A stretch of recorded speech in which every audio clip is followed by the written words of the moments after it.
A hot day to be working out of the Colts training camp. First day for the veterans to get the pads on and do a little bit of hitting, so we'll see what happens up there. Still no news to report on the top rookie drafts choices that have come in. Hi, everyone. Today was the first day for vets to be in uniform up at Anderson. John Hanna and Jack Trudeau are still no-shows. The Colts did sign a linebacker, Greg Battle, off waivers from the Broncos, and they cut 10 free agents, including nose tackle Quentin Ballard and wide receiver Steve Bryant. He was from Purdue. Meanwhile, Super Bowl most valuable player Richard Dent has signed a 4-year contract with the Chicago Bears, ending nearly a year of negotiations. Athletes from Scarborough, Canada and Indianapolis will compete against each other August 9th and 10th. It's the 14th annual Peace Games to be held in our city this year. Today, we meet a young soccer player who has refused to let a car accident dampen his spirit for the games. In basketball, you use your arms and hands to pass, catch, and score. In soccer, you use your legs and feet. 13-year-old David Bernard loves the game of soccer. He's been playing it since he was in first grade. This summer, he made the Peace Games team for the second time and was looking forward to playing his friends from the north. Unfortunately, David will only be able to watch this year. Why? I was hit by a car saving some mother ducks and their babies. David decided he would go out and help her try to scurry these little ducklings across the median. And this kid came in and didn't see David and hit his left leg. The result, a broken leg right above the ankle. Surgery will be done in 2 weeks to pull the pins out. Then it will be recasted for more healing. You couldn't blame David if he were to shy away from his teammates, but that hasn't happened. Instead, he has made every 8 a.m. practice. And today, thanks to the people at the Noble Center, he was able to participate with his teammates in a 5-mile walkathon, which benefits the games. Walkers, you may begin. The walk is officially open. It's been terribly tough on him, but he has stayed in such good spirits, and that's, you know, that's a big part of it. It's killing him not to be able to get out there and play, too, but he comes out here and he sits and he watches and he's learning, and that's good. As for the future, David will be a freshman at Creston this fall. The township's high school, Warren Central, has a soccer team. David's goal is to be on it. Make varsity. That's all. That's a big accomplishment if you can for a freshman. Best of luck to him down the road. Boxing to talk about now. A big heavyweight non-title fight this afternoon in Glens Falls, New York. Mike Tyson against Marvis Frazier. The fight seen here on Channel 6.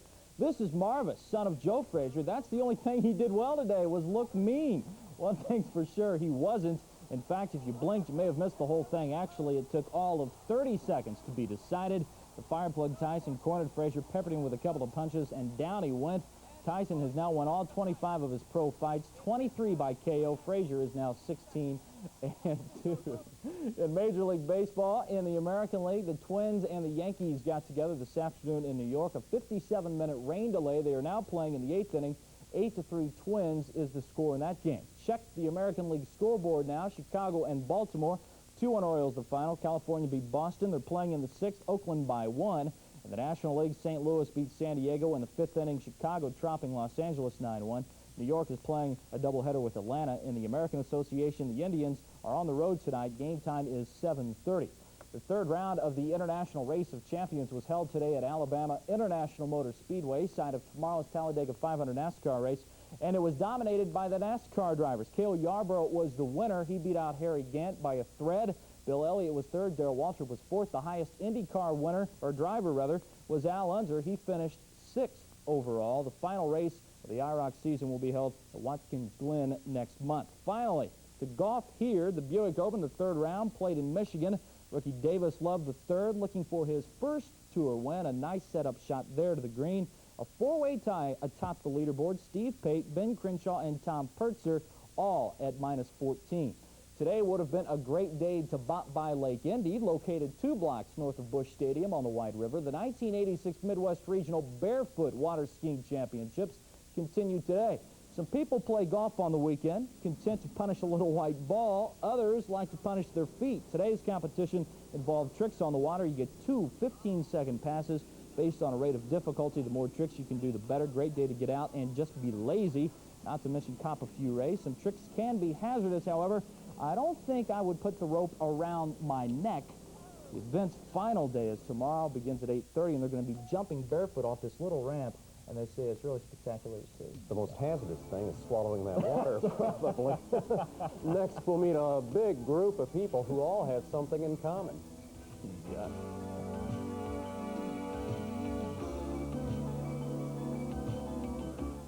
Hello. In Kansas City this weekend, there's a convention underway where everybody knows everybody's name. That's because they're all named Jim Smith. Good afternoon, Adams Park, Kansas City. This is Roberta. May I help you? Yes, sir. We have several Jim Smiths listed here today. Consider the task of the hotel operator. They're playing jokes on each other by placing calls and leaving messages concerning to call Jim Smith at the Adams Mark Hotel. Or the scorekeeper at the Rockwood Golf Course. What is your name, sir? Dave Smith. I figured as much. Jim Smiths are everywhere this weekend, but mostly they are at the Adams Mark, checking in at the Jim Smith Fun Festival, an annual celebration of a very popular name that creates common problems. Difficulties with bank accounts and letters being mismailed and all the things that you would possibly think of, the dirty looks when you register in a hotel. It would be easy to get teed off, so the gyms are known by their hometowns, like Camp Hill Gym, who started the organization in Pennsylvania 17 years ago. I had no idea whether it would flourish. I was the only member at one time. There's even a female, Jim Ann Smith, who's named after her father. My father had no sons. Come on, roll, roll, roll, roll, roll, roll, roll. They are a fun-loving group, and from the looks of it, not very good golfers, but impossible to insult. Nice try, Jim. In Kansas City, Bev Chapman for the News Star Network. Gyms met here in Indianapolis last year. Tonight on Channel 6 News at 10 o'clock, Deborah Darnell will have a live News Star 6 report from the Ku Klux Klan rally in Park County. And we'll show you a unique sport for the entire family. Those stories and more tonight on Channel 6 News at 10 o'clock.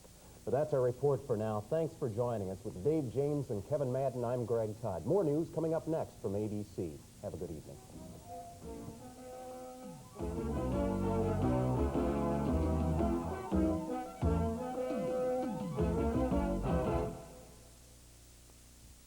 Tom Wood Nissan